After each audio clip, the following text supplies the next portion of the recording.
Good afternoon. It's a warm day and got the summer uniform on, so short sleeves and all. I was talking to some friends of mine, and they seem to be concerned, as we all are, about life in general and the confusion that's happening in parts of the world, especially in Israel. And I was thinking afterwards is that, and I revert to that, as Archie Bunker would say, it's right there in the good book he did, the truth shall set you free. And I subscribe to that, and I have a tendency to believe that the truth is not always pleasant. It's sometimes difficult to deal with. But the truth, seeking the truth, leads to a path of true happiness because you understand what's happening. On the other hand, lies confuse, add fear, resentment, and lead to horrible mistakes and evil darkness. And we're getting the truth, thankfully, by the internet, YouTube, and other sources. And always take cross-reference other people. Whatever I say may be true, maybe not. Who knows? But well, I try to tell the truth. But at any rate, you know what I mean is use other sources. And because we have to see if what is happening, and perhaps the days of Israel may be coming to an end. Everybody thinks that everything is so permanent about certain things, but Israel was only 1948, so that's probably 76 years old or something, like 77. And you look at the history of how it came about. It came about in the darkness through war, through taking land from other people, and forming their own Jewish state, which Israel is a Jewish state. And however, they've been at war ever since. And the recent one was on October 17th or 27th, I guess, 2 years ago. And when the Palestinians, Hamas, a military group within the Palestinian group, broke out of the concentration camp, and that's basically what Gaza is a concentration camp, 20 miles long, 8 miles wide, surrounded by barbed wire, controlled by the Israeli army and the Egyptian army. And people lived in a big concentration camp, but they were restricted. And they could look at the hills and the valleys and other places and realize that their family had lived there for thousands of years in fellowship with their Muslims, Jewish, Christians, Hindus, whoever. And from the 1400s, under the Ottoman Empire, was controlled up until, as I said, 1917, when it was turned over to the British. And then the British then were relinquished in 48 when Israel became a country and a Jewish state. And we've always had not colored, but a confused understanding what Israel was and the land and the fighting and all the crazy things that seem to be going on. But no one Americans, I believe, in the world actually, blamed Israel for going after Hamas from that breakout of the concentration camp and torturing or killing off the Hamas. And that's what they said they were going to do, along with everybody else. And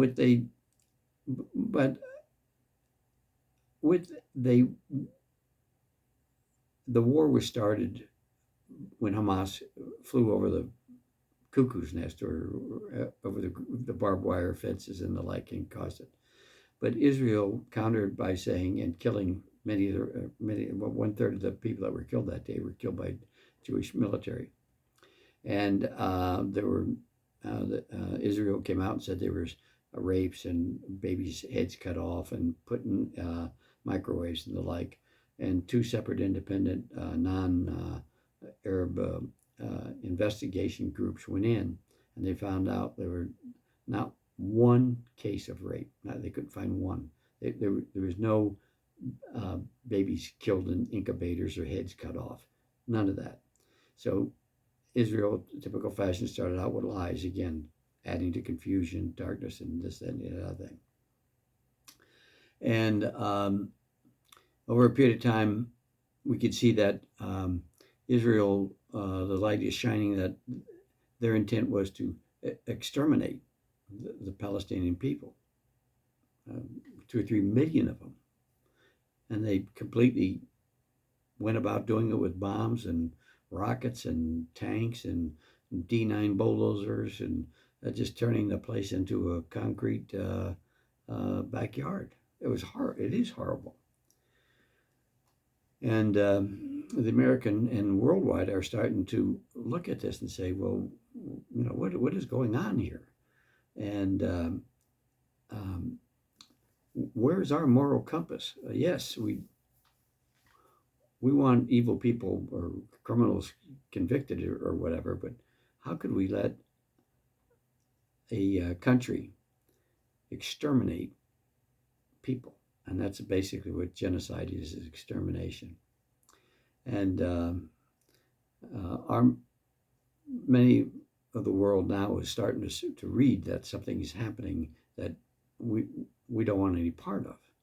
And yet the United States, along with other countries, are funding Israel to carry on this genocide and horrific conditions. And to the point where they have the people without homes, without even tents. They're living, I don't know how they're living, but without even running water. And now they're starving them. And and America is not really doing that much about it. We just kind of shrugging our shoulders. And this last bill that was passed, the Congress gave reluctantly like a 2.5% Social Security raise, of which they took away on Medicare or something like that. But at any rate, they go over with a magnifying glass to the money that they'll spend on Social Security or what's going on here, and yet they don't bat an eyelash for billions and billions and billions of dollars going to the Ukraine, billions of dollars going to Israel with their Iron Dome. And we scratch your head and said, why? When you look at the roads, the bridges, the airports in our country that are substandard, you have to think, why are we spending all our money over there? And so, but the real tragedy and the thing that's sticking out like a sore thumb is this genocide that's going on. And most people can find, they just shake their heads. They really don't understand it. And we have to look at our president and, why isn't he's the president of peace? Well, the peaceful way to spread peace is take away the guns and the money from the people that are doing it. And if our side is funding genocide, take the money away. If it's in the Ukraine as well, and the rest of the world, wherever it is, we're funding too much of wars around the world. We need to get back, bring our military back, and live our life. Let other countries exist. But Trump is a very smart guy. There's no question about it. To get the presidency twice and everything else he's gone through. So I can't believe that what we're seeing is the obvious. You have to think that when Trump became president for the second time, he has 2 votes in the House of Representatives, and the Senate, I think, is one or 2, and so he has those, but not secure. And many of the Republicans don't like Trump, and so he's ironclad behind the party. So he's facing a government that, when Netanyahu came here to speak to the U.S. Congress, Netanyahu got 52 standing ovations. That's more than any president in American history ever got. 52 standing ovations. And so when Trump looked at that, and he said, the Congress, you can see how pro-Israel they are. So you gotta walk slowly. And then he looked around and he saw that the world governments, what are they doing? They didn't say boo about what's happening in Gaza. So he can't depend upon them. Europe, no. And it seems like if you wanted to reverse the boat on the Israeli thing, you'd have to, excuse me a second, you'd have to take in compass how you're going to do it. You got the Congress against you. They're not going to allow you to say boo against Israel. You got the world government the same way. They're supporting Israel, this, that, and the other thing. And the moral compass that most of the world has turned off hasn't said much about it. I think South Africa is charged them with genocide. And so, however, there is a little light at the end of the tunnel, and that is the